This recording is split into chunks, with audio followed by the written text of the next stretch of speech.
Hi guys, welcome back to the East Wind platform. Myself, Rujan BR.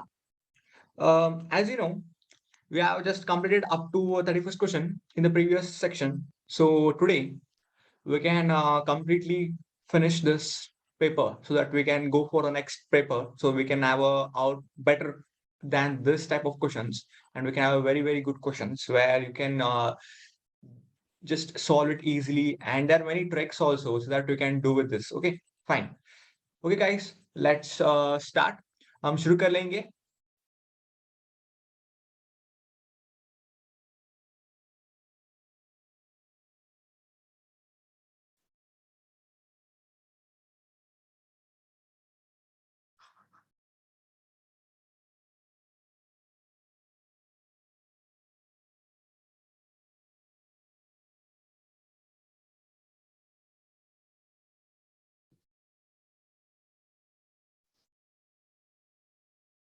देखो guys अब आ जा 30 second के question के ऊपर किसके ऊपर 30 सेकंड क्वेश्चन देखो ammonia acids with the OH groups are हाँ भाई देखो इसमें आपको एक चीज ध्यान रखना है कि स्ट्रक्चर्स सभी का स्ट्रक्चर्स क्या है वो सेराइन और अलानाइन और कौन सा आइसोल्यूसाइन और थ्रियोनाइन मतलब इस चारों इस मतलब अभी इसमें दिया है ना ये वाला स्ट्रक्चर्स नहीं और कितना कितना है भाई 19 अमीनो एसिड्स है ना वो सभी का स्ट्रक्चर्स ध्यान में रखना है और उसका फंक्शनल ग्रुप क्या है वो कौन सा ज्यादा फंक्शनल मतलब मोर एसिडिक होता है किसका ज्यादा बेसिक होता है और उसके ज्यादा न्यूट्रल होता है इतना चीज ध्यान रखना है अमीनो एसिड का क्योंकि ये क्वेश्चन तो पक्का आ जाता है मतलब पक्का आ जाता है वो तो नहीं पता लेकिन तो आता है ये तो फिक्स है ठीक है इसमें तो हम 19 स्ट्रक्चर्स याद करने की इतना दिक्कत नहीं क्योंकि सभी एक ही जैसा है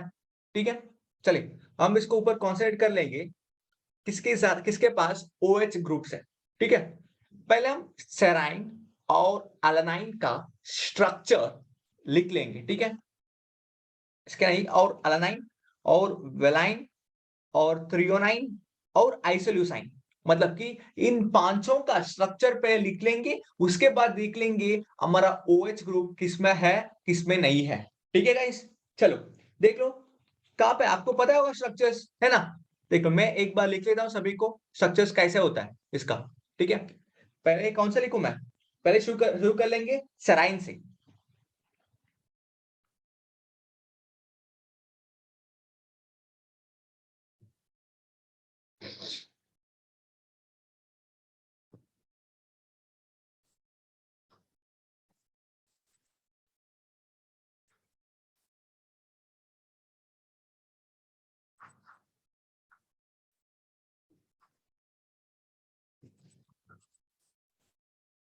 देखो भाई सेराइन का स्ट्रक्चर क्या होता है भाई देखो सेराइन में एक्चुअली एक कार्बोक्सिलिक एसिड होता है और एक NH2 ग्रुप होता है और उसके बाद OH ग्रुप है मतलब कि नॉर्मली इसके पास OH ग्रुप है ये नॉर्मली कार्बोक्सिलिक एसिड ग्रुप है ऐसे नहीं ये तो OH ग्रुप है ठीक है अब देखो इधर आता है OH ग्रुप है ठीक है ये सेराइन है ठीक है देखो अब चले वेलाइन के स्ट्रक्चर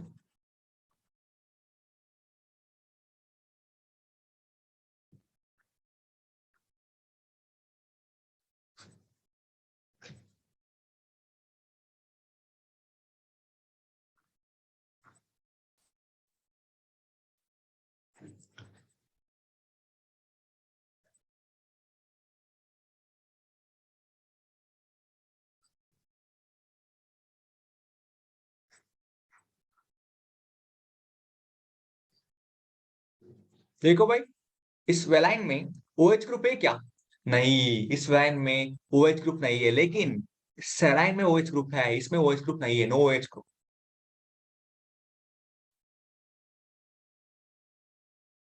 ठीक है गाइस अब देखो हम सेकंड कौन सा चलेंगे हम तीसरा देख लेंगे कौन सा है एलानाइन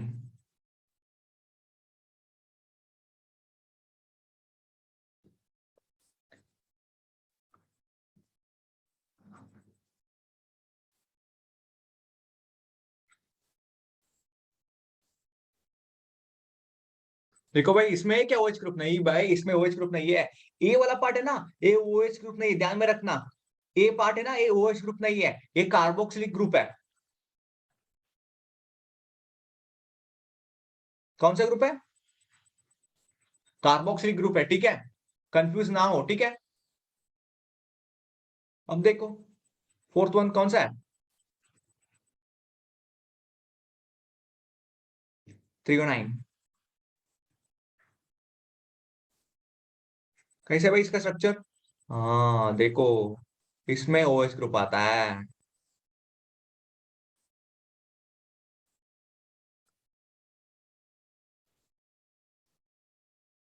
ठीक है भाई, देखो अब लास्ट वन कौन सा है?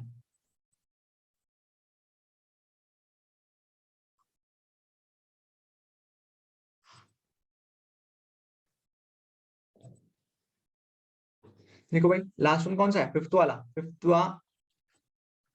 आइसोल्यूसाइन, है ना। आइसोल्यूशन का स्ट्रक्चर कैसे होता है? देखो, आइसोल्यूशन का स्ट्रक्चर है ना, actually above the plane below the plane ना, ये मेंशन करना जरूरी नहीं है अभी, लेकिन आपको स्ट्रक्चर्स ध्यान में रखना है, वो जरूरी है, ठीक है।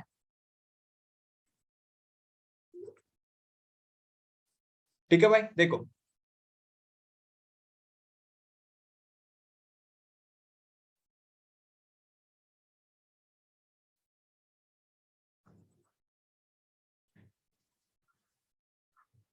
दिख रहा है ना आपको सभी? इसमें देखो कहाँ पे OH ग्रुप है, कहाँ पे OH ग्रुप नहीं है। देखो भाई, सेराइन पे OH ग्रुप है, और एलानाइन की देखो, आयन के OH ग्रुप नहीं है, लेकिन 309 पे OH ग्रुप है ना भाई। 309 के OH ग्रुप है, और सेराइन के पास OH ग्रुप है, मतलब कि हमारा ऑप्शन पे कहाँ पे सेराइन और 309 है, वो हमारा राइट आंसर है, ठीक है भाई। देखो, वेलाइन के पास OH ग्रुप नहीं है। वेलाइन के पास क्या है? वेलाइन के पास ओनली नॉर्मली सभी सभी अमीनो एसिड के पास क्या होना चाहिए? एक COH ग्रुप है और NH2, मतलब मिनिमम एक COH एक NH2, मैक्सिमम तो कितना भी हो सकता है, लेकिन मिनिमम तो इतना है, ठीक है। मेन हमारा कितना अमीनो एसिड्स है? 19 अमीनो एसिड्स है। इसमें हम 5000 पढ़ चुका है। कौन सा? अलाइनिन, सेराइन, वेलाइन, आइसोल्यूसाइन, ठीक है। अब देखो ये सिंपल चीज है, ठीक है। देखो और भी होता है, वहां पे पूछ सकता है कि किसमें किसमें एरोमेटिक कंपाउंड है, किसमें एरोमेटिक रिंग है, किसमें बेंजीन रिंग है, और किसमें डबल CO ग्रुप है, डबल NH2 ग्रुप है, ठीक है। ऐसे क्वेश्चंस भी आ सकता है, लेकिन उस क्वेश्चन पे नॉर्मली ध्यान रखना है कि उसमें कैसे लिखना है, आपको डेली प्रैक्टिस करके करके करके आपको करना होता है, ठीक है। चलो गाइस, हमको पता चल गया। First one serine and 309 both have the OH groups, okay. So what will our right answer? Serine 309. Yeah, it's option C, right? What do you say? It's option 3, right? Where we have the serine and serine. Yeah. चलो, हमारा answer मिल गया। serine and align नहीं था, valine and align and valine नहीं था, आइसोल्यूसाइन वो भी नहीं था भाई, है ना। हमारा था दो ही है, serine एंड 309 था, ठीक है। चलो, अब चले हम 33rd क्वेश्चन के ऊपर। 33rd क्वेश्चन देखो, 33rd क्वेश्चन पे क्या है भाई? Read the question once perfectly. Okay. See, while reading the questions, you have to concentrate, because while reading the question, you make many mistakes. Like not many mistakes, but you won't observe some points. What is there? If they tell that choose the correct answer, you won't choose the correct answer. You will choose a wrong answer itself. Right? Like that happens. Okay. See, if they will choose incorrect answer, but in our mind only the correct answer should be given, right? So we'll come and choose only the correct answers, right? It will be wrong. So just read 33rd one. In accordance with the sequence rule, correct order of priority of the following group is, correct order of priority of the following group is। भाई इसमें क्या है? Sequence rule क्या होता है भाई? आपको पता है क्या सीक्वेंस रूल क्या होता है? हाँ भाई, सीक्वेंस रूल क्या होता है? सीक्वेंस रूल होता है ना, priority. R and S nominal देने के टाइम क्या होता है ना, R and S nomenclature. R and S nomenclature देने के टाइम पे हम एक रूल फॉलो करता है। वो रूल होता है ना, वो सीक्वेंस रूल। कौन सा रूल है? Priority order. किसको ज्यादा प्रियोरिटी करना है? ऑटोमिक नंबर बेस में हम प्रियोरिटी करते हैं ना, हाँ भाई, वही तो रूल होता है, सीक्वेंस रूल। हम नहीं सुना होगा, फिर भी आप ध्यान में रखना है इसको, प्रायोरिटी के ऊपर, मतलब किसका एटॉमिक नंबर ज्यादा आता है उसको प्रायोरिटी पहले देना है, उसके बाद दूसरा कौन सा आता है उसको सेकंड पे देना है, तीसरा कौन सा तो थर्ड पे देना है, फोर्थ कौन, लाइक ऐसे हम देख के जाना है किसका प्रायोरिटी पहले आता है, किसका प्रायोरिटी सेकंड पे आता है, किसका प्रायोरिटी थर्ड पे आता है। ठीक है, पहले हमारे स्ट्रक्चर में क्या क्या है पहले लिख लेना। ठीक है, पहले लिख दो क्या क्या है। ठीक है,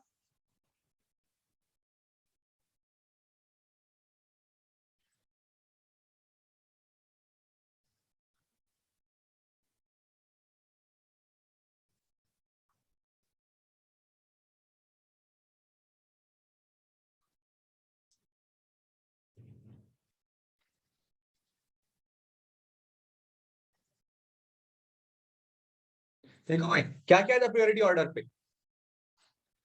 पहले एक सीओएच था, कौन सीओएच था, और एक था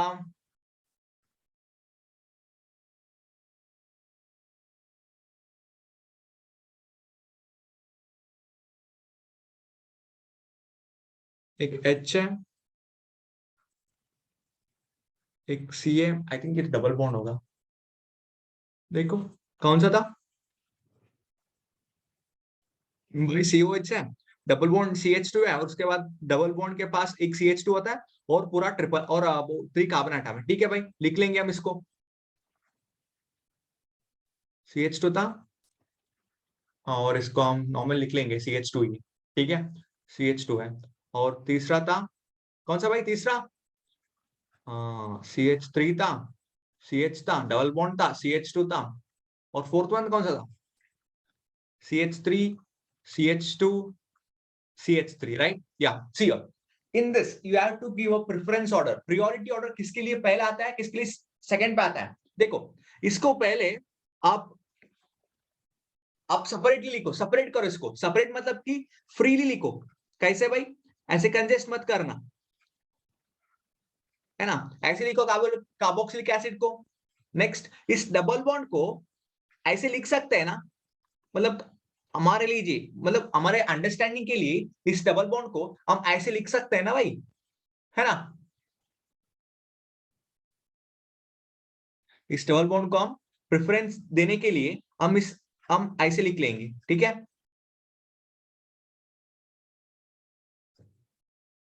ठीक है भाई। अब देखो इसका तो हाइड्रोजन है, नीचे पीछे आगे सब कुछ।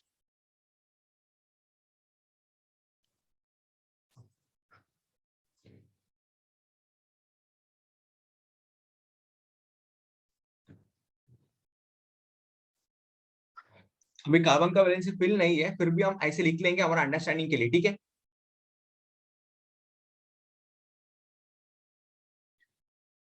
थ्री कर दो। ठीक है, अब देखो भाई, भाई इसमें हम प्रेफरेंस देना है, पहले क्या प्रेफरेंस देना है भाई, हम ऑटोमिक नंबर बेस पे कौन सा पहला आता है कौन सा नेक्स्ट आता है देखते हैं। पहले क्या है, पहले इसमें देखो क्या देखना है भाई, पहले हमको पता है सभी का अटैच ग्रुप कौन सा है, सभी का अटैच ग्रुप है कार्बन है। ठीक है, सभी का अटैच ग्रुप है कार्बन है। ठीक है भाई, सभी का अटैच ग्रुप है कार्बन है। अभी इसमें देखो किसके साथ जुड़ा है, पहले ये कार्बन ऑक्सीजन के साथ जुड़ा है, मतलब कि इसको प्रायोरिटी पहले देना है। उसके बाद देख लो इसका इसका किसके साथ जुड़ा है, कार्बन के साथ। ठीक है भाई, इसका इसका कार्बन के साथ, मतलब तीनों सेम ही है, तीनों का प्रायोरिटी ग्रुप सेम ही आ रहा है। इसका मतलब क्या है, दूसरा प्रायोरिटी देखना है, मतलब कि इसका नेक्स्ट देखो, इसको हम नहीं दे सकते क्योंकि सभी का ऐसे ही है ना। और सेकंड देखो, इसका देखो, इसका सेकंड प्रायोरिटी कार्बन पे आ जाना। ठीक है, कार्बन का, इसका क्या है, इसके पास अभी कार्बन नहीं है, इसके पास अभी कार्बन नहीं, ये कार्बन था उसको हम पहले कंसिडर किया, सभी के पास एक एक कार्बन था उसको हम कंसिडर कर दिया। अभी सेकंड किसके साथ करना है, सेकंड कार्बन के साथ करना है इसका, लेकिन इसके साथ कार्बन नहीं है, मतलब कि इसका एटॉमिक नंबर ज्यादा है कार्बन का, सो इसको हम सेकंड प्रायोरिटी दे देंगे, इसको सेकंड दे देंगे। अभी इस दोनों को बीच में कंपटीशन है भाई, इस दोनों को बीच में क्या कंपटीशन है, देखो कार्बन कार्बन था, ठीक है, कार्बन कार्बन है, लेकिन देखो इसके पास भी हाइड्रोजन है, इसके पास भी दो हाइड्रोजन है, इसके पास भी दो हाइड्रोजन है ना। देखो इसमें कुछ नहीं फर्क नहीं पड़ता। अभी देखो, अभी सेकंड कार्बन के पे जाना, सेकंड कार्बन के पास एक हाइड्रोजन है और दो कार्बन अटैच्ड है, दो कार्बन अटैच्ड है। इसके पास एक हाइड्रोजन है, सॉरी दो हाइड्रोजन है, एक ही कार्बन है, एक ही कार्बन है। इसका मतलब कि इसको सेकंड थर्ड प्रायोरिटी देना है, इसको फोर्थ प्रायोरिटी देना है। भाई आपको समझ नहीं आ रहा होगा क्या कर रहा है इस तरह। एक्चुअली सीक्वेंस रूल से हम इसको करना है, ठीक है। मैं आपको नॉर्मली सिंपल चीज में नॉर्मली देखो ऐसे है ना, ऐसे में एक कार्बन पे लिख के मैं दिखाता हूं। आप एक कार्बोक्सिलिक एसिड था, एक था डबल बॉन्ड है, ठीक है भाई, ये डबल बॉन्ड है, ठीक है। और तीसरा था क्या भाई, और तीसरा था एक सी एच बॉन्ड अटैच्ड है और उसके वो CH2 है और इसका डबल बॉन्ड अटैच्ड है, ठीक है। और इसका तो लीनियर चेन है, ठीक है भाई।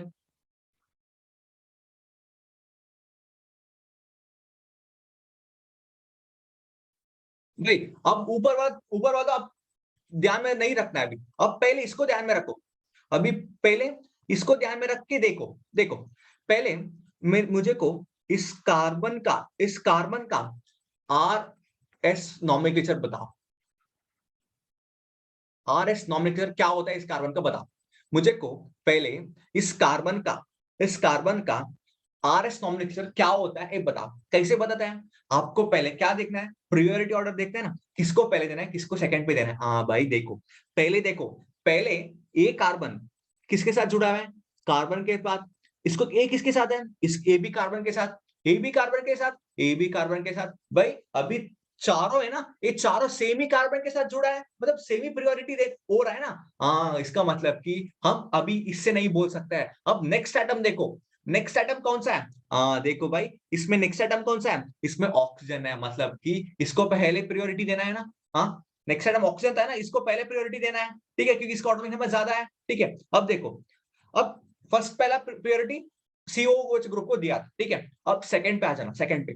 अब सेकंड पे क्या है, तीनों कार्बन के साथ जुड़ा है पहले। उसके बाद देख लो भाई, उसके बाद देखो एक कार्बन दो कार्बन के साथ बॉन्ड बन चुका है, दो कार्बन के साथ बॉन्ड बन चुका है, दो कार्बन के साथ बॉन्ड बन चुका है ना,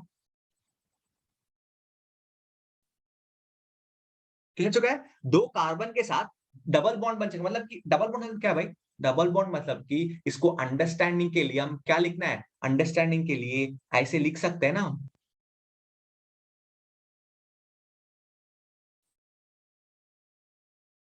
अंडरस्टैंडिंग के लिए हम ऐसे लिख सकते हैं, मतलब कि एक कार्बन है, दो कार्बन है, मतलब कि एक कार्बन दो कार्बन के साथ जुड़ा हुआ है, दो कार्बन के साथ जुड़ा हुआ है, मतलब कि एक कार्बन दो कार्बन के साथ जुड़ा है, लेकिन ए वाला कार्बन एक ही कार्बन के साथ जुड़ा हुआ है, एक कार्बन एक ही कार्बन के साथ जुड़ा है, मतलब कि इसको हम सेकंड प्रायोरिटी देना है, इसको सेकंड प्रायोरिटी देना है। अब देखो तीसरा प्रायोरिटी किसको देना है, तीसरा प्रायोरिटी अभी देख, अभी दोनों सेम ही है। अभी इस कार्बन को देख, ये कार्बन भी सेम ही है, लेकिन इस कार्बन के पास एक हाइड्रोजन है और एक कार्बन दो कार्बन के साथ जुड़ा हुआ है, दो कार्बन के साथ जुड़ा हुआ है। एक कार्बन किसके साथ, एक ही कार्बन के साथ जुड़ा है, मतलब कि इसको प्रायोरिटी थर्ड प्रायोरिटी देना है, इसको फोर्थ प्रायोरिटी देना है। मतलब कि इसका R&S नॉमेनक्लेचर क्या होता है भाई, इसका R&S नॉमेनक्लेचर ऐसे आता है ना, क्या भाई, क्लॉकवाइज है ना ये। हाँ क्लॉकवाइज है, क्लॉकवाइज को क्या देता है हम, क्लॉकवाइज को R कॉन्फ़िगरेशन देता है। हम कौन सा कॉन्फ़िगरेशन देता है, हम R कॉन्फ़िगरेशन देता है, मतलब कि इसका कॉन्फ़िगरेशन हो गया हार, यही रूट है। इस रूल फॉलो कर रहे हैं ना, वही रूल हम इधर इसमें अप्लाई करना है, वही रूल इसमें अप्लाई करना है, वही तो अप्लाई किया ना हमने। पहले COH को पहला ऑप्शन पहले दिया है प्रायोरिटी, नेक्स्ट डबल बॉन्ड को दिया है, नेक्स्ट डबल बॉन्ड के पहले CH था, उसके बाद डबल बॉन्ड है, इसको तीसरा प्रायोरिटी दिया, इसको फोर्थ प्रायोरिटी दिया, मतलब कि सीक्वेंस रूल फॉलो कर रहे हैं हम। सीक्वेंस रूल देखो भाई कैसे कैसे क्वेश्चन आता है, हमको पता नहीं चलता कैसे अलोट करना है ना। देखो हम इसमें देख के हमको पता चल गया ना, इसमें देख के हमको पता चल गया ऐसे करना है ना, इसको देख के पता चल गया ऐसे करना है, लेकिन अब हमारे लिए ऐसे दिया था, कैसे दिया था भाई, हाँ ऐसे दिया था, ऐसे दिया था, ठीक है। इसलिए हम इस चीज को ध्यान रखना है कैसे दिया है, ठीक है भाई। चलो हमारा प्रायोरिटी कौन सा था, पहले COH था, पहले COH को देना है, उसके बाद डबल बॉन्ड को देना है, उसके बाद अलाइलिक डबल बॉन्ड को देना है। ये विनाइलिक डबल बॉन्ड है ना, विनाइलिक का है, ये अलाइलिक पार्ट है, ठीक है। और नॉर्मली प्रोपाइल है ना भाई, प्रोपाइल था, ठीक है। देखो ऐसे था, अभी हमारा ऑप्शन में कहा भाई, देख लो भाई, हमारा ऑप्शन में कहा है, हाँ पहली वाला वही था, हमने पहली वाला एग्जाम्पल देखने के लिए वही तो चूज किया था ना, वही, यही ठीक आंसर है, ठीक है भाई, यही ठीक आंसर है। देखो बस पहला COH था priority order, next double bond था, उसके बाद एलाइलिक ग्रुप था, उसके बाद प्रोपाइल ग्रुप है। बस देखो भाई, बस सिंपल। R&S नॉमेनक्लेचर रूल होता है ना, वो सीक्वेंस रूल फॉलो करता है, यही सीक्वेंस रूल है, ठीक है। आपको नहीं समझ आया फिर भी वीडियो देखो, क्योंकि मैं R&S नॉमेनक्लेचर कर चुका हूं, और अभी दोबारा इसमें भी R&S नॉमेनक्लेचर बोल चुका हूं कैसे करना है ना। देखो कैसे करना है, नॉर्मली हमको प्रायोरिटी ऑर्डर देना है, उसके बाद क्लॉकवाइज आ गया तो आर कॉन्फ़िगरेशन, और एंटी क्लॉकवाइज आ गया तो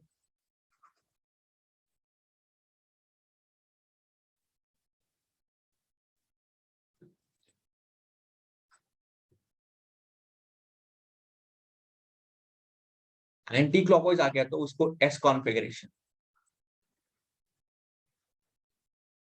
कौन सा configuration? Anti clockwise S configuration. Configuration कैसे आता है भाई? ऐसे आना चाहिए, ऐसे रोटेट होना चाहिए, एस को एस बोलता है, और ऐसे क्लॉकवाइज को हम आर बोलता है, ठीक है भाई। देखो बस सिंपल है, सिंपल चीज है ना, है।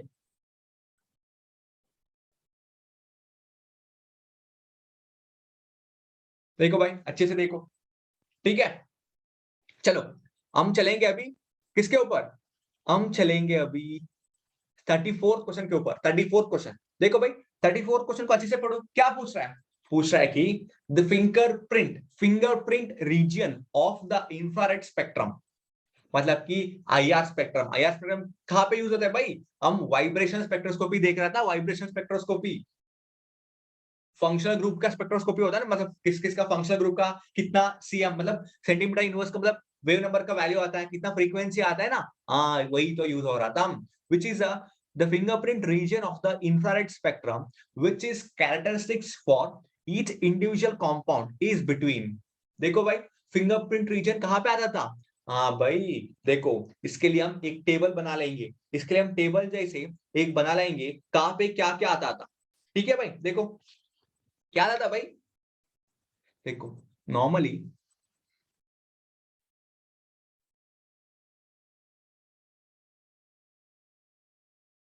देखो इसके लिए मैं एक टेबल बन लेता हूं, कैसे करना है, टेबल नहीं ऐसे नॉर्मल सिंपल ग्राफ जैसे, ठीक है।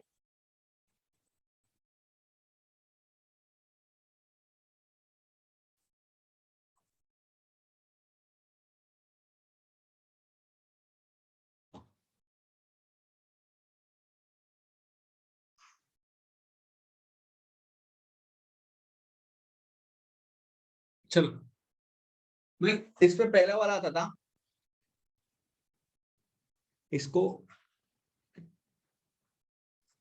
एक्सरे मान लेंगे, इसको यूवी के बेस दे देंगे, ठीक है भाई।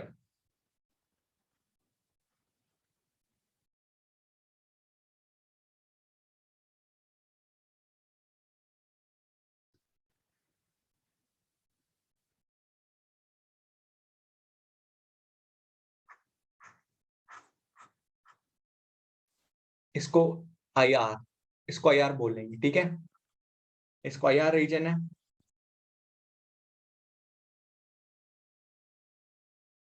ठीक है। इसको माइक्रोवेव कर लेंगे, माइक्रोवेव था, और दूसरा पार्ट था रेडियो फ्रीक्वेंसी। भाई देखो इसका वैल्यू क्या होता है भाई, इसका वैल्यू क्या है, मतलब कि नॉर्मली हम आईआर का कर रहे थे ना, आईआर का, हाँ भाई आईआर का होता है ना ये वाला पार्ट, ये पूरा आईआर का ही है, लेकिन आईआर में दो दो डिफरेंस आता है ना, कहाँ पे क्या क्या है, कहाँ पे क्या नहीं है ना, हाँ वही तो डिफरेंस आता था। क्या आता था भाई? देखो आईआर में एक फिंगरप्रिंट रीजन होता है ना, फिंगरप्रिंट रीजन वो होता था नॉर्मली 1400 टू 400 था। क्या था फिंगरप्रिंट रीजन? 1400 टू 400 था, ठीक है। पहले इसको नॉर्मली हम नॉर्मली फ्रीक्वेंसी पे लिख लेंगे, सॉरी वेवलेंथ के जैसे लिख लेंगे पहले, कितना आएगा, ठीक है। वेवलेंथ पे नॉर्मली 2.5 माइक्रोमीटर टू इधर तक कितना है, ये होता है 15 माइक्रोमीटर, और इधर तक होता है 25 माइक्रोमीटर, ठीक है भाई। 2.5 माइक्रोमीटर में 2.5 माइक्रोमीटर मतलब कितना होता है भाई, 2.5 माइक्रोमीटर मतलब कि इसमें इसमें आता है 4000 सेंटीमीटर इनवर्स, मतलब कि 4000 सेंटीमीटर इनवर्स।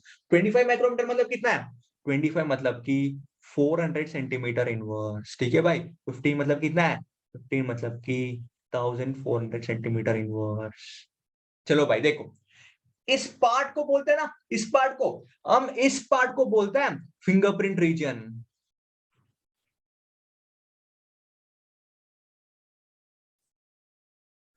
इस इतना 4000 टू 1400 पार्ट होता है ना, ये वाला पार्ट,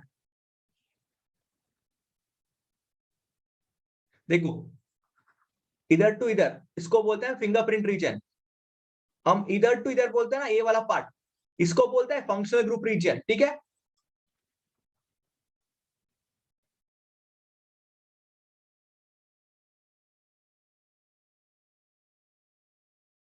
ठीक है भाई, ये होता है फंक्शनल ग्रुप रीजन। मतलब इसका मतलब कि इसमें दो रीजन टाइप आता है, मतलब कि नॉर्मली आईआर का रेंज होता है ना, आईआर का नॉर्मल रेंज होता है 4000 centimetre inverse two 400 centimetre inverse, ठीक है। ये नॉर्मली वेव नंबर है, ठीक है, वेव नंबर है इसका, ये तो वेव नंबर है, ठीक है, ठीक है। ये आता है ना 2.5 माइक्रोमीटर टू 25 माइक्रोमीटर, ये होता है इसका फ्रीक्वेंसी, सॉरी वेवलेंथ है, ठीक है, वेवलेंथ है, ठीक है भाई। ये होता है इसका वेवलेंथ है, मतलब कि हमारा फिंगरप्रिंट रीजन ना, फिंगरप्रिंट रीजन होता है 1400 टू 400 सेंटीमीटर इनवर्स। भाई फिंगरप्रिंट रीजन क्या होता है भाई, देखो आपका फिंगर में, आपका फिंगर होता है ना, आपका फिंगर में देखो क्या प्रिंट है भाई, आपका फिंगर में ना नॉर्मली, आपका फिंगर में लाइंस देख रहे हैं आपको, लाइंस क्या होता है, मतलब फिंगर टिप में देखो, फिंगर टिप में, ठीक है, फिंगर टिप में लाइंस दिख रहे हैं ना आपको, हाँ वो वाला लाइंस क्या है, वही तो फिंगरप्रिंट रीजन है ना। कैसे फिंगरप्रिंट रीजन हो गया भाई, सभी का फिंगरप्रिंट सेम ही नहीं होता है, अलग अलग होता है ना, वही तो इधर हो रहा है बात। 1400 टू 400 सेंटीमीटर इनवर्स पे हमारा फिंगरप्रिंट रीजन होता है ना, वो दिखता है। इस रीजन पे हमारा फिंगरप्रिंट रीजन स्कैन होता है, इतना हम स्कैन करते हैं ना कहीं पे फिंगरप्रिंट, कितना रेंज पे, वो 1400 टू 400 सेंटीमीटर इनवर्स रेंज पे हमारा फिंगरप्रिंट रीजन को स्कैन कर सकता है, वरना इतना नहीं आया तो स्कैन नहीं हो सकता है, ठीक है, समझ रहे हो, वही तो फिंगरप्रिंट रीजन है, समझ रहे हो भाई। हाँ, अब देखो आईआर का बात हो गया, फिर भी हमारा एग्जामिनर्स ये चारों को ऐसे नहीं तोड़ता है, ये चारों को भी पूछता है कितना कितना वैल्यू है, ठीक है। इसको है वैल्यू है 1 मीटर टू 5 मीटर आता है, 1 मीटर टू 500 मीटर होता है, क्या होता है वेवलेंथ आता है, वेवलेंथ, हम वेवलेंथ के बात कर लेंगे पहले, ठीक है। हम वेवलेंथ टू हम वेव नंबर के कन्वर्ट कर लेंगे, एक ही तो फॉर्मूला है उसके लिए, क्या था भाई,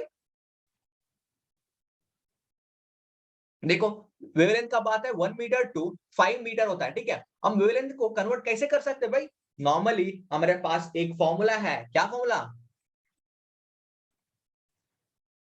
वेवलेंथ का फॉर्मूला है, वेवलेंथ सेंटीमीटर इनवर्स आता है, क्यों भाई, क्योंकि सॉरी वेव नंबर का फॉर्मूला है 1/लैम्डा है, इनवर्स ऑफ लैम्डा को इनवर्स कर दो, लैम्डा को इनवर्स कर दो, कितना आता है, लैम्डा को इन्वर्स करने के बाद में हमारा आता है वेव नंबर, ठीक है, बस हमको कोई भी हो, हमको वेव नंबर पता हो गया ना, हम वेव नंबर आसान से फाइंड कर सकते हैं, किस फॉर्मूला पे, by inversing the wave number, by inversing the wavelength we can find the wave number, and also by inversing the wave number we can find the wavelength, इसको ध्यान रखना बस, तो इन्वर्स करना है बस, ठीक है भाई। देखो और माइक्रोवेव का कितना आता है भाई, ठीक है, देखो रेडियो फ्रीक्वेंसी का हो गया, ठीक है। अब देखो यूवी का कितना आता है, यूवी का नॉर्मली आता है 400 टू, कितना आता है भाई यूवी का, हाँ भाई यूवी का आता है 800 टू 400 टू 800 आता है यूवी का,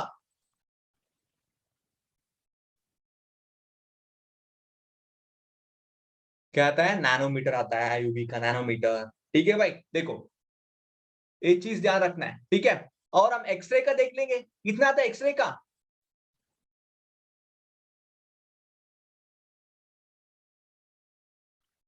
देखो भाई, यूवी का कितना आता है?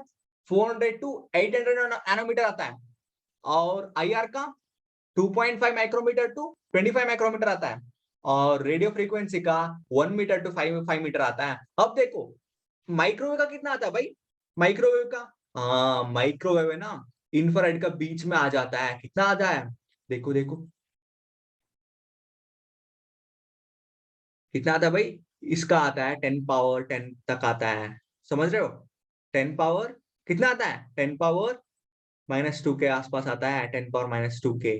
ठीक है, चलो और इसको देख लेंगे हम। एक्सरे का कितना आता है भाई? एक्सरे का 10 पावर -10 तक आता है भाई, 10 पावर -10 तक। बस इसके डिफरेंस में, इसके डिफरेंस, इतना डिफरेंस आता है वैल्यू। ठीक है, 10 पावर -10 तक। ठीक है, एक्चुअली हमारा क्वेश्चन पे ज्यादा पूछता है यूवी का और आईआर का और रेडियो फ्रीक्वेंसी का, क्योंकि वही तो हम ज्यादा डिस्कस करता है ना। क्योंकि आईआर मेनली हमारा टॉपिक कौन सा भाई? हमारा टॉपिक नॉर्मली कौन सा है भाई? देखो हमारा टॉपिक में मैं ओ भी लिख लेता हूं, कौन सा मेन थिंग है इसमें। ठीक है, देखो रीजन ऑफ स्पेक्ट्रम होता है ना, कौन सा? एक्सरे का।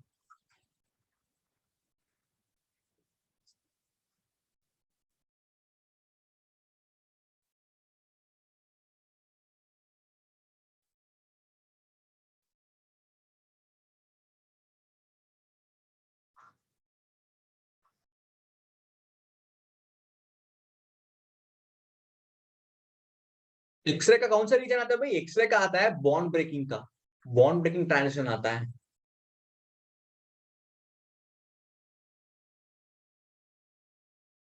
देखो और इसका, और कौन सा है? और यूवी का अल्ट्रा विजिबल, अल्ट्रावायलेट विजिबल। ठीक है,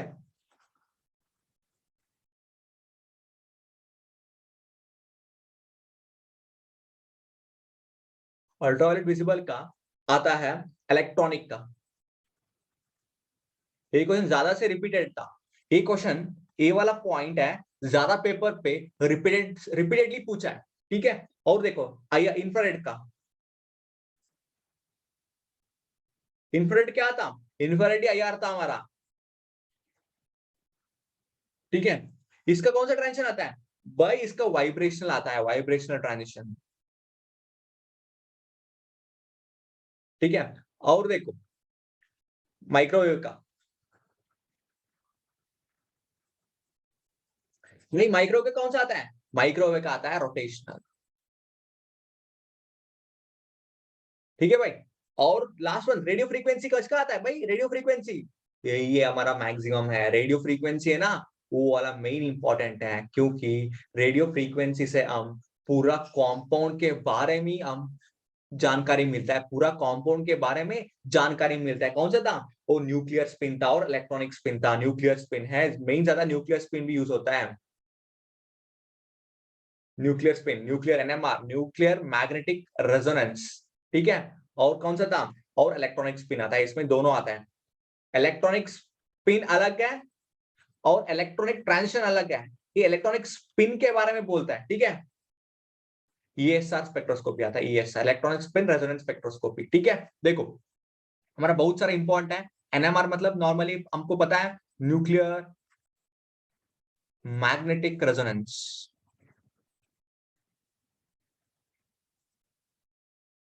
और ये वाला क्या है? Electron spin resonance.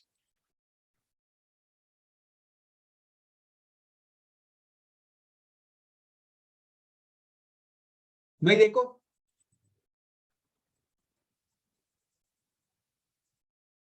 देखो भाई बस सिंपल है, इतना आसान है ना ये पार्ट।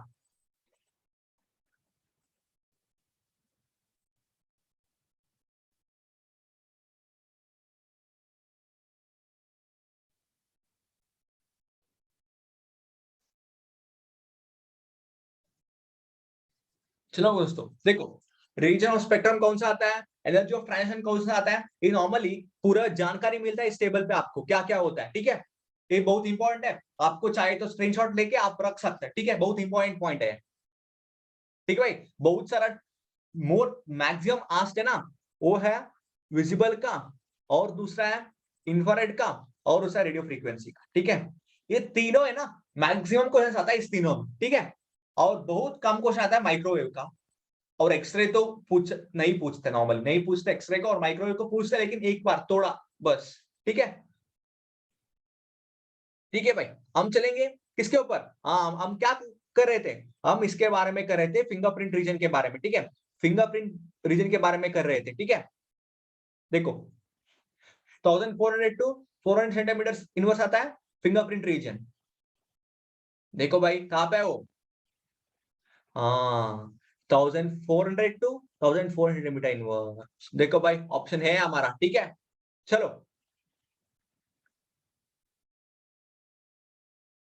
हम चले 35th क्वेश्चन के ऊपर। देखो 35th, देखो अभी अभी हमने किया, ऐसे लग रहा है ना अभी 35th वाला। तो क्वेश्चन पढ़ो भाई एक बार 35th वाला।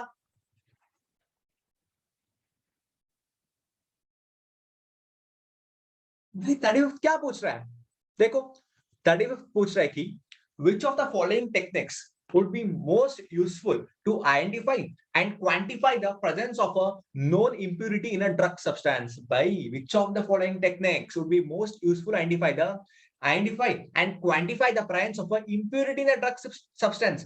भाई हमको एक चीज पता है ना, क्या चीज था, एनएमआर किसके लिए यूज होता है, एनएमआर यूज होता है किसके लिए, कंपाउंड को फाइंड करने के लिए, इंप्यूरिटी फाइंड करने के लिए नहीं। इंप्यूरिटी का कंपाउंड कौन सा था, इंप्यूरिटी कौन सा कंपाउंड है, वो वाला कंपाउंड का जानकारी हमको एनएमआर से मिलता था, लेकिन एनएमआर हमारा आंसर नहीं है। आईआर कौन सा था, आईआर ट्रांजिशन हो रहा था, कौन सा ट्रांजिशन, हमने अभी अभी पढ़ा था, आईआर हो रहा था वाइब्रेशनल पार्ट था, वाइब्रेशनल ट्रांजिशन था, है ना, लेकिन ये भी गलत है हमारा। यूवी देखो, यूवी था इलेक्ट्रॉनिक ट्रांजिशन था, भाई एक ट्रांजिशन था, स्पेक्ट्रोस्कोपी और इसको रिलेटेड ही नहीं है भाई, क्योंकि ऐसे पूछ रहे ना कि इम्प्यूरिटी किसमें था, उसको फाइंड करने के लिए क्या यूज करते थे हम, वो पूछ रहा है। हम कौन सा यूज करते हैं भाई, हम यूज करते हैं एचपीएलसी, ये क्रोमैटोग्राफिक पार्ट है। ठीक है, क्रोमैटोग्राफी है, हाई परफॉर्मेंस लिक्विड क्रोमैटोग्राफी होता है। ठीक है भाई, क्या होता है एचपीएलसी, हमारा आंसर क्या भाई, एचपीएलसी। एचपीएलसी मतलब कि देख,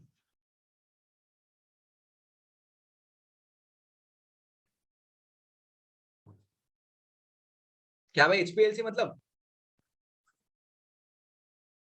एचपीएलसी मतलब high performance, high performance liquid chromatography, high performance liquid chromatography.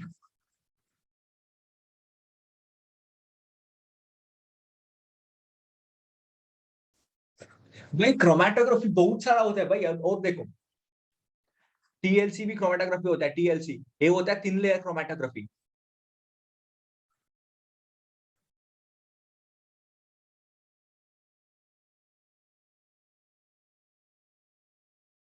देखो टी, ए पार्ट है, ए पार्ट है, ठीक है, देखो पहला वो था ना HPLC, high performance liquid chromatography, ये किसके लिए काम होता है, ये काम होता है इंप्यूरिटी फाइंड करने के लिए।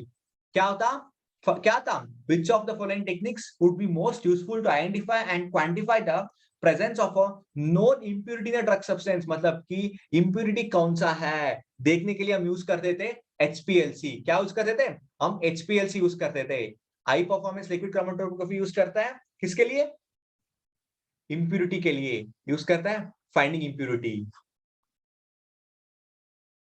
Finding impurity.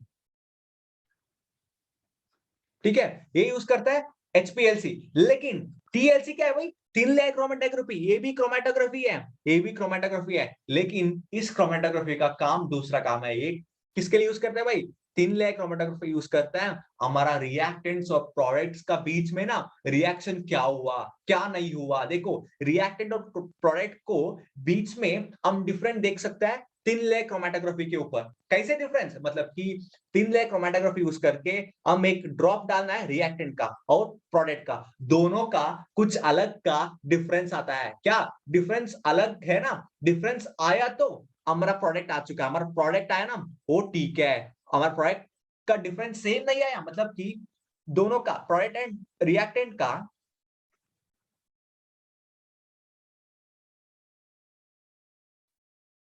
सेम आया, मतलब कि अभी भी हमारा प्रोडक्ट पे रिएक्टेंट है, इसका मतलब कि सेम आया, मतलब कि ये गलत है, हमारा रिएक्शन कंप्लीट नहीं हुआ। सेम आया मतलब कि reaction is not completed, reaction is not completed, reaction is not completed. ठीक है भाई, इसका मतलब कि हमारा रिएक्शन है अभी तक कंप्लीट नहीं हुआ, मतलब कि दोनों का लाइन सेम नहीं आना चाहिए, दोनों का हमारा आता है ना टीएलसी पे, वो वाला सेम नहीं आना चाहिए, दोनों का अलग आना चाहिए। डिफरेंट आ गया होता है ना, डिफरेंट मतलब reaction is completed, reaction is completed. ठीक है भाई, बस देखो, I layer high performance liquid chromatography और थिन लेयर क्रोमेटोग्राफी दोनों अलग अलग चीज है। ठीक है, आपको ध्यान रखना है, क्रोमेटोग्राफी के ऊपर भी क्वेश्चन पूछ सकता है। ठीक है भाई, देखो और देखो, हमारा आंसर था एचपीएलसी। क्या था? HPLC, high performance liquid chromatography था। देखो अभी हम चलेंगे 36 के ऊपर। क्या भाई 36 क्वेश्चन, देखो ध्यान में देखो, क्या 36 क्वेश्चन भाई, 36 क्वेश्चन था। Which of the following compounds does not absorb light in the UV visible spectrum? Which of the following compound does not absorb light in the UV visible spectrum? कौन सा भाई, कौन सा होता है, मतलब कि क्या रूल्स क्या होना चाहिए यूवी विजिबल स्पेक्ट्रम के लिए? हम क्या देखते हैं? Electronic transition. क्या देखते हैं भाई? अभी अभी देख के आए ना हमने, क्या देखते थे हम? क्या देखते थे हम यूवी विजिबल के लिए? हाँ देखो, यूवी विजिबल के लिए हम देखते थे इलेक्ट्रॉनिक ट्रांजिशन। कौन सा ट्रांजिशन है? इलेक्ट्रॉनिक ट्रांजिशन देखते थे। इलेक्ट्रॉनिक ट्रांजिशन कहाँ पे होते थे? हाँ वो होते थे पाई बॉन्ड पे। पाई बॉन्ड कहाँ पे होता है ना, पाई बॉन्ड, वहां पे होता है इलेक्ट्रॉनिक ट्रांजिशन। मतलब कि कहाँ पे भाई? देखो नॉर्मली ये नॉन बॉन्डिंग इलेक्ट्रॉन्स होता है और इसके ऊपर सिग्मा स्टार इलेक्ट्रॉन्स होता है और उसके ऊपर पाई स्टार होता है और इसके नीचे सिग्मा इलेक्ट्रॉन्स है और पाई इलेक्ट्रॉन्स है। मतलब कि इस चारों लाइन का डिफरेंस ट्रांजिशन होता है कि कहाँ पे नॉन बॉन्डेड टू इधर हो सकता है और non bonded to pi star भी हो सकता है और पाई टू पाई स्टार भी हो सकता है। ठीक है, और सिग्मा टू पाई स्टार हो सकता है। मतलब कि इतना इतना डिफरेंस, मतलब कि ट्रांजिशन लेवल होता है, कौन कहाँ पे ट्रांजिशन हो रहा है, मतलब कि this is possible only in the presence of a pi bonds. Pi bond कहाँ पे होता है ना, पाई बॉन्ड और लोन पैर्स उस टाइम पे हम देख सकते हैं इसमें हो रहा है, इसमें नहीं हो रहा है, इसमें बोल सकता है। लेकिन वो वाला कहाँ पे देख सकते हैं भाई? नॉर्मली पाई बॉन्ड का ट्रांजिशन होता है ना, वो अलो ट्रांजिशन होता है। क्या भाई? अलो ट्रांजिशन, मतलब कि पाई टू पाई स्टार ट्रांजिशन है ना, ये अलो ट्रांजिशन है। क्या भाई? ये अलो ट्रांजिशन है। समझ से ये होता है अलाउड ट्रांजिशन। चल ठीक है भाई, ये क्या होता है देख लेंगे हम इधर, कहाँ पे कैसे कैसे फाइंड कर सकते हैं इसमें? भाई इसमें सिंपल चीज है, कुछ नहीं है। हमको एक दिक्कत वाला चीज क्या है ना, हमको ये स्ट्रक्चर्स देखना है। हमको क्या देखना है? ये स्ट्रक्चर्स देखना है, ए का, एस्पिरिन का, पैरासिटामोल का, क्लोरॉल हाइड्रेट का और फिनोबार्बिटॉन का स्ट्रक्चर्स देखना होता है। स्ट्रक्चर्स देख के हम बोल सकते हैं कहाँ पे यूवी विजिबल स्पेक्ट्रम आ सकता है, कहाँ पे यूवी विजिबल स्पेक्ट्रम का लाइट अब्सॉर्ब कर सकते हैं। ठीक है, कहाँ पे अब्सॉर्प्शन ऑफ लाइट हो रहा है, किस रीजन पे, यूवी विजिबल पे रीजन पे कहाँ पे हो रहा है। ठीक है भाई, देखो पहले एस्पिरिन का स्ट्रक्चर लिखो। पहले हमको एक जानकारी है कि एस्पिरिन का स्ट्रक्चर लिखना है। ठीक है,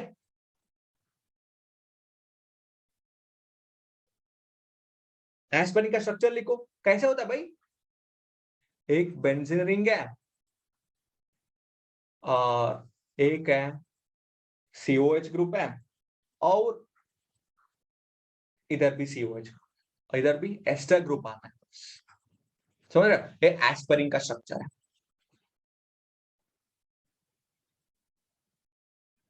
और दूसरा कौन सा था? पैरासिटामोल का।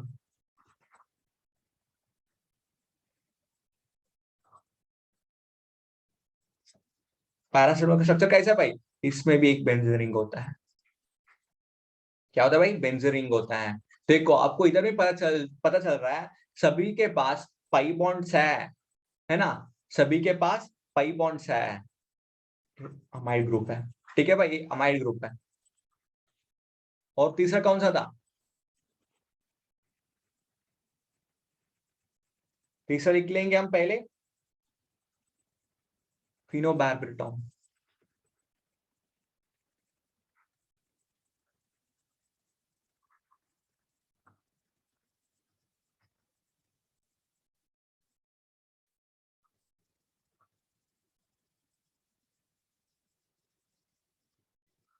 इसको स्ट्रक्चर लिखो क्या है भाई?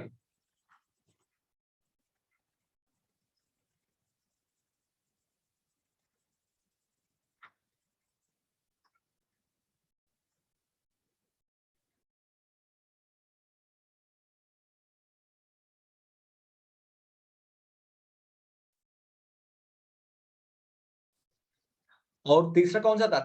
सॉरी, फोर्थ वन था क्लोरल हाइड्रेट। भाई क्लोरल हाइड्रेट को नाम सुना होगा ना आप लोग?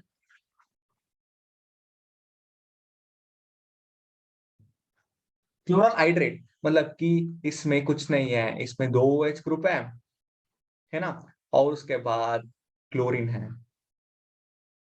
देखो भाई, देखो देखो इस चारों में देखो कितना डिफरेंस, पूरा अलग ही है ना।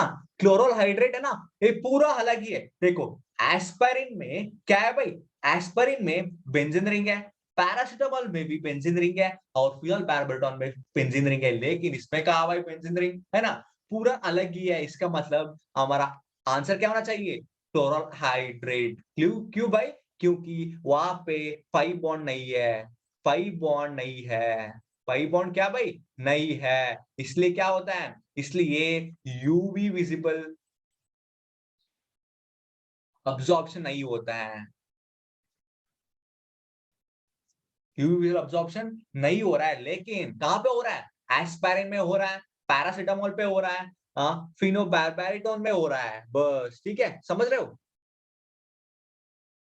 देखो भाई बस इतना सिंपल है ना, बस हमको स्ट्रक्चर्स ध्यान रखना है। ये डिफिकल्ट लेवल का क्वेश्चन है, लेकिन डिफिकल्ट कहां पे है? स्ट्रक्चर्स देखना है डिफिकल्ट, हमको स्ट्रक्चर्स हमको पता है, हम 100% कॉन्फिडेंट है। हमारे लिए सभी का स्ट्रक्चर्स याद नहीं होता है, हमको दो दो तीन तीन स्ट्रक्चर याद कर सकता है। कौन सा स्ट्रक्चर था? एस्पिरिन था क्योंकि ये अमीनो एसिड था, पैरासिटामोल है क्योंकि ये एट्रोसाइक्लिक कंपाउंड पे मेजर रोल खेलता है, और कौन सा था? क्लोरल हाइड्रेट, ये भी खेलता है, बहुत अच्छा है। और लेकिन फिनोबार्बिटोन में हम नहीं करता है। लेकिन हम देखो इस तीनों को देख के, ए वाला, ए वाला और ए वाला, ये तीनों को देख के ना हम बोल सकते हैं इसको छोड़, इसको याद रखना है नहीं, ये एक दूसरी बात है। लेकिन हमको पता है क्लोरल हाइड्रेट ये दोनों से अलग है। क्या भाई? अलग है ना। हाँ, इसलिए हम बोलते हैं क्लोरल हाइड्रेट है, हम यूवी विजिबल स्पेक्ट्रम में अब्सॉर्ब नहीं करता है क्योंकि इसके पास पाई बॉन्ड नहीं है। बस सिंपल सीधी सी बात है। क्या भाई? It does not contain a pi bond and no visible spectrum is observed. बस क्या था भाई? सीधी सी बात।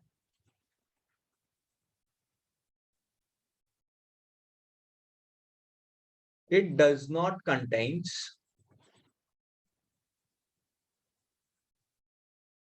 pi bond, hence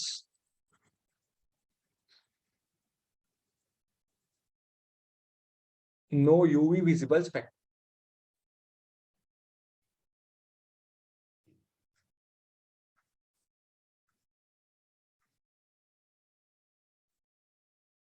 No UV visible spectrum observed. बस देखो कौन सा था? क्लोरल हाइड्रेट है, उसके उसके पास पाई बॉन्ड्स नहीं है, इसलिए नो यूवी विजिबल स्पेक्ट्रम। क्या भाई? No UV visible spectrum. क्या था? No visible spectrum. 10। देखो हमारा ऑप्शन कौन सा होना चाहिए? हाँ, हमारा ऑप्शन होना चाहिए क्लोरल हाइड्रेट, क्लोरल हाइड्रेट। बस देखो भाई, चले हमारा 36 क्वेश्चन भी हो गया। हम अभी चलेंगे 37 के क्वेश्चन ऊपर। 37 क्या बोल रहे हैं भाई? Victor Meyer test is used for confirmation of what? आपको पता है क्या what is Victor Meyer test? भाई हमको पता है Victor Meyer test is used for the confirmation of alcohols. कौन सा alcohol? First degree, second degree and tertiary alcohols का है विक्टर मेयर टेस्ट। हमको पता है कौन सा, लूकास रीजेंट पढ़ चुका है ना, zinc chloride the presence of HCl, वो भी different distinction of alcohols, and Victor Meyer test भी डिस्टिंग्विशिंग ऑफ अल्कोहल्स। कैसे भाई? हाँ, लुकास रिएजेंट था, वो हम डिफरेंस कर देते टर्बिडिटी, कितने टाइम के बाद टर्बिडिटी आता था, at how much time the turbidity was occurring. By that difference we could have find that which is primary, which is secondary and tertiary. For a primary, turbidity was coming after eating. For secondary, it was coming after 5 minutes. For tertiary, it was coming after the addition of the Lucas reagent, right? So but what about Victor Meyer test? Yes, in Victor Meyer test there comes with the color. So color, solution of a color, solution of a color. For a primary alcohol, the solution color comes with a blue red color. लेकिन for secondary it comes with a blue color. For a tertiary there is no color. ठीक है, देखो वो भी reaction मैं दिखाता हूँ कैसे होता है वो। ठीक है भाई, इसमें पूरा आपको याद करना जरूरी नहीं है, लेकिन मैं आपको दिखा रहा हूँ कैसे होता है। ठीक है, देखो पहले इसमें क्या क्या ऐड होता है। पहले भाई, पहले हम अल्कोहल्स को ऐड करना है, अल्कोहल को, प्लस उसके बाद फॉस्फोरस प्लस आयोडीन को ऐड करना है, उसके बाद AgNO2 को ऐड करना है। ठीक है भाई, AgNO3 को ऐड करना है, उसके बाद HNO2 को ऐड करना है। ठीक है, उसके बाद डाइल्यूट NaOH ऐड करना है। देखो भाई, इतना प्रोसेस है भाई, बोलने के लिए ना इतना सिंपल लगता है विक्टर मेयर टेस्ट, है ना, विक्टर मेयर टेस्ट।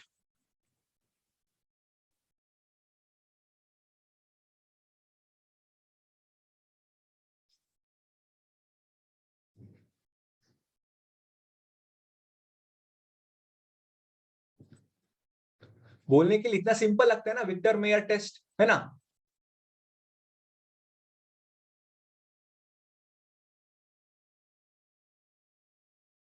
देखो भाई, इतना प्रोसेस करने के बाद, डाइल्यूट NaOH के साथ रिएक्ट करने के बाद हमारा आता है solution, colour, colour of a solution.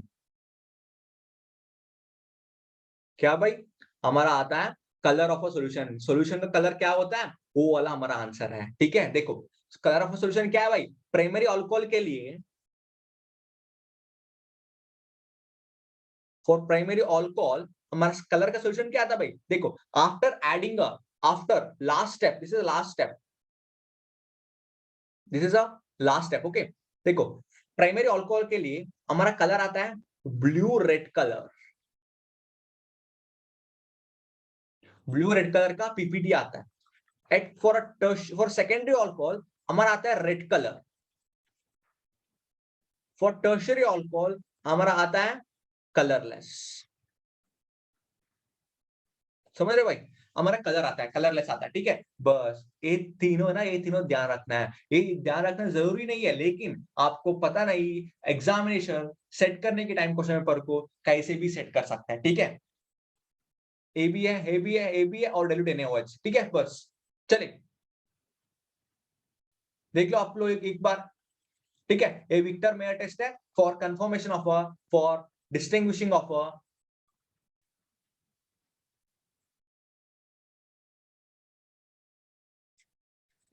Of primary, secondary and tertiary alcohols.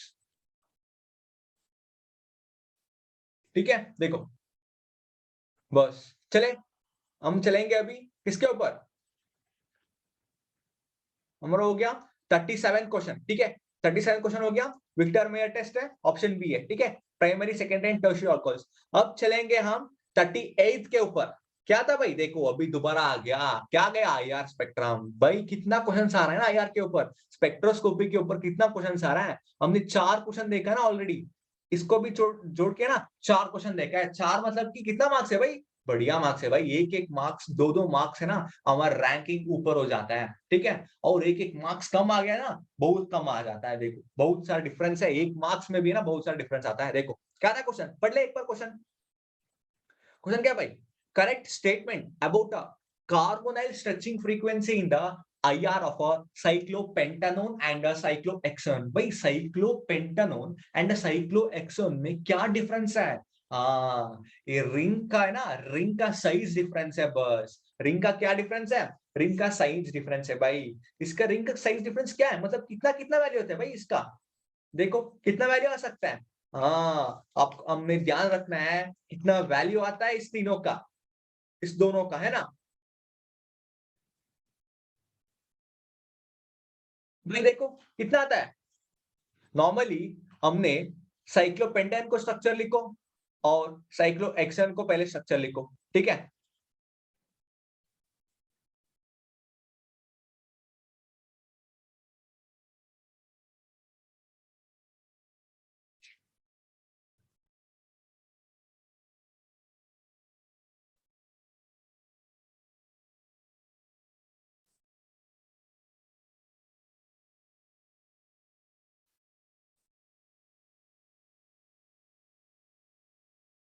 देखो भाई कितना आता है। हाँ, पहले हम स्ट्रक्चर लिख लेंगे, किसका है? पहले हम लिख लेंगे साइक्लोहेक्सेन का, ठीक है? साइक्लोहेक्सेनोन का, साइक्लोहेक्सेनोन का, उसके बाद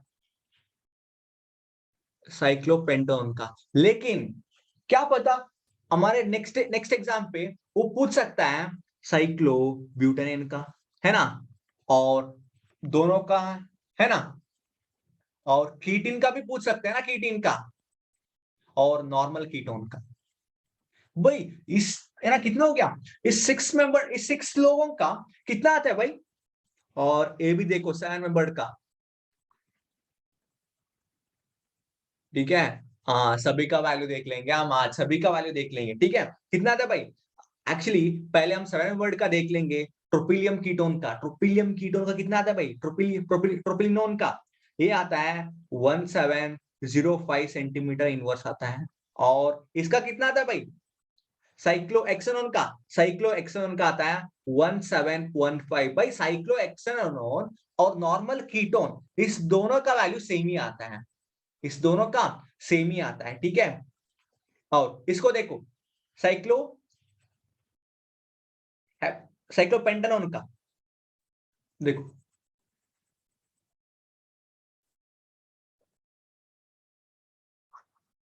साइक्लोहेक्सेनोन है साइक्लोपेंटानोन, ये साइक्लोब्यूटेनोन। ये क्या है? साइक्लोप्रोपिनोन।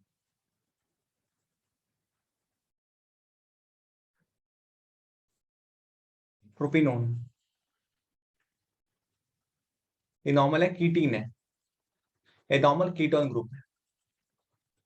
और ये कितना है? साइक्लोएप्टेनोन है, और नॉर्मली हम बोलते हैं ट्रोपिलिनोन, ठीक है? क्योंकि ये ट्रोपिलियम कार्बोकेटोन जैसे लगता है ना, नॉर्मली ए हटा देंगे हम, ट्रोपिलियम कार्बोकेटोन आता है ना, हाँ बस इसलिए हम बोलते हैं, ठीक है? अब देखो साइक्लो पेंटोन का कितना आता है? साइक्लोपेंटोन का आता है 1745 centimetre inverse, 1745 centimetre inverse. Butane का कितना है भाई? 1780। और 3 मेंबर रिंग का 1850, 1815 सेंटीमीटर। और कीटीन का 2140। भाई आपको कुछ डिफरेंस लग रहा होगा ना, मतलब कि कहाँ पे रिंग का साइज डिक्रीज हो रहा है ना, रिंग का साइज डिक्रीज हो रहा है।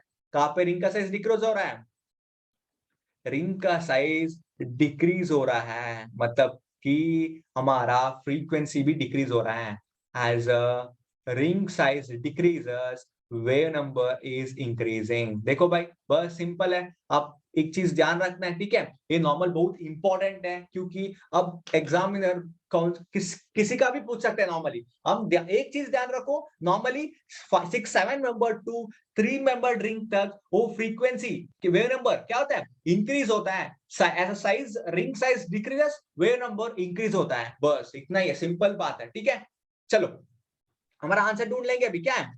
साइक्लोहेक्सेनोन कितना रिंग है? 6 मेंबर्ड है। ये कितना रिंग है? पेंटानोन ये 5 मेंबर्ड है। मतलब कि हमारा आंसर 5 मेंबर्ड का ज्यादा होना चाहिए। 5 मेंबर का ज्यादा होना चाहिए। आपको वैल्यू नहीं पता है ना, वो भी ठीक है, लेकिन एक चीज पता है, ट्रेंड पता है। क्या ट्रेंड था? As a ring size increases, wave number decreases. As a ring size decreases, wave number increases. अभी देखो रिंग साइज कहां पे इंक्रीज है, कहां पे डिक्रीज है? साइक्लोपेंटेनॉन था, साइक्लोपेंटेनॉन था कम साइज है, साइक्लोहेक्सेन ज्यादा साइज है। हाँ भाई, यही हमारा आंसर है। क्या भाई? ऑप्शन बी हमारा आंसर है। ठीक है भाई, ऑप्शन बी है हमारा आंसर, क्योंकि हमने देखा अभी अभी साइक्लोपेंटेनोन का 1745 सेंटीमीटर इनवर्स, साइक्लोहेक्सेनोन का 1715 सेंटीमीटर इनवर्स। बस देखो भाई, समझ रहे आपको? बस सिंपल है, इतना आसान है ना। चलो हम चलेंगे 39 क्वेश्चन के ऊपर।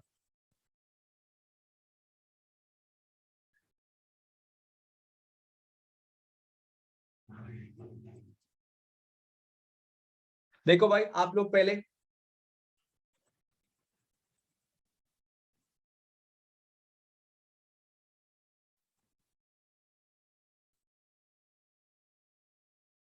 चलो, हमारा आंसर क्या था? हमारा आंसर था ऑप्शन बी है। ठीक है, ऑप्शन बी था।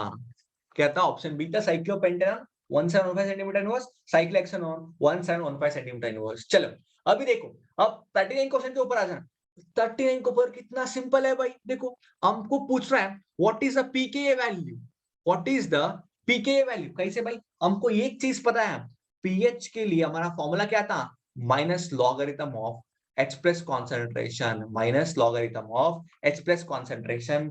और पीओएच के लिए हमको पता था minus logarithm of OH minus concentration. और ए भी यूज कर सकते थे, क्या था? PH is equal to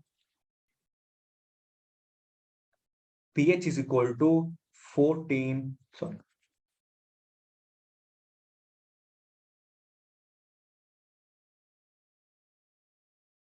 14 is equal to pH plus POH है ना, इसको हम यूज कर सकते थे। और ये भी देखो पी के लिए क्या लिखा है? पी के ए के लिए माइनस लॉगरिथम ऑफ के ए कॉन्सेंट्रेशन। बस भाई हमको आंसर मिल गया। कैसे? बस इतना ही सिंपल। पीके के लिए हमारा फॉर्मूला है minus log of K concentration. अब देखो an acid H as a K concentration कितना है?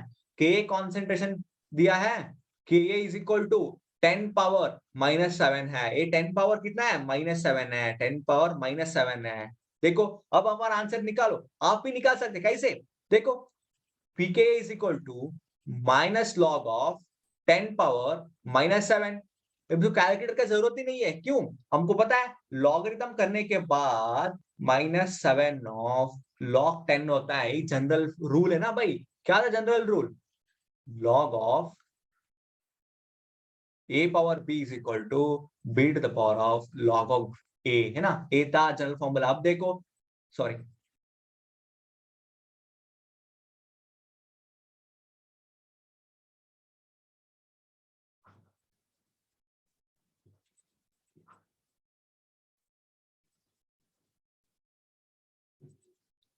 देखो भाई क्या था?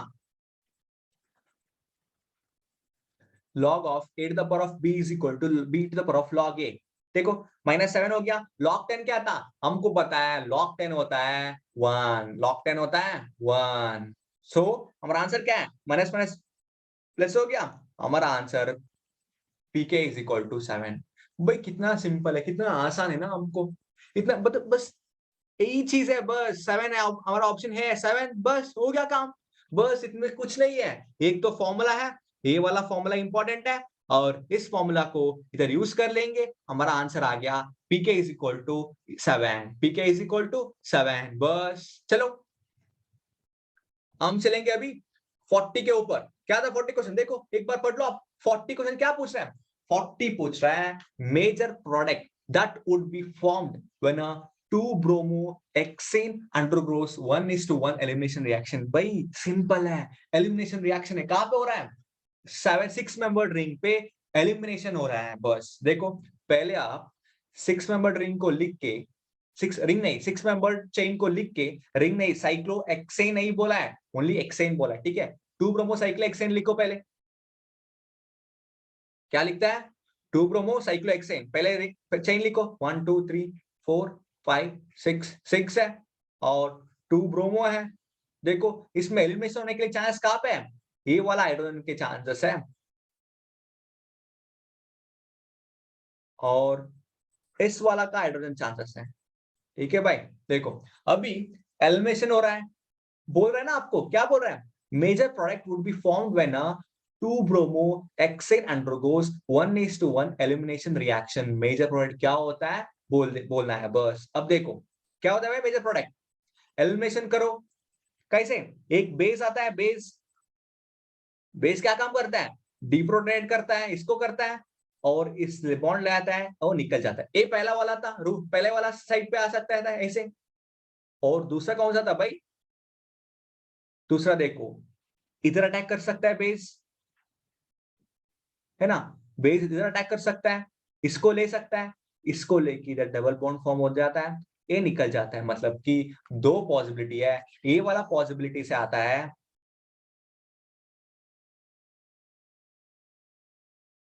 ए वाला प्रोडक्ट और दूसरा पॉसिबिलिटी से आता है ए वाला प्रोडक्ट। कौन सा था?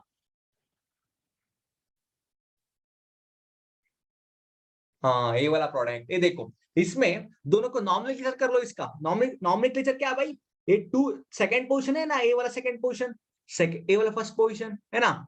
सेकंड पोजीशन और फर्स्ट पोजीशन में कौन सा आ रहा है? ई जेड नॉमेनक्लेचर देख लो, ई जेड।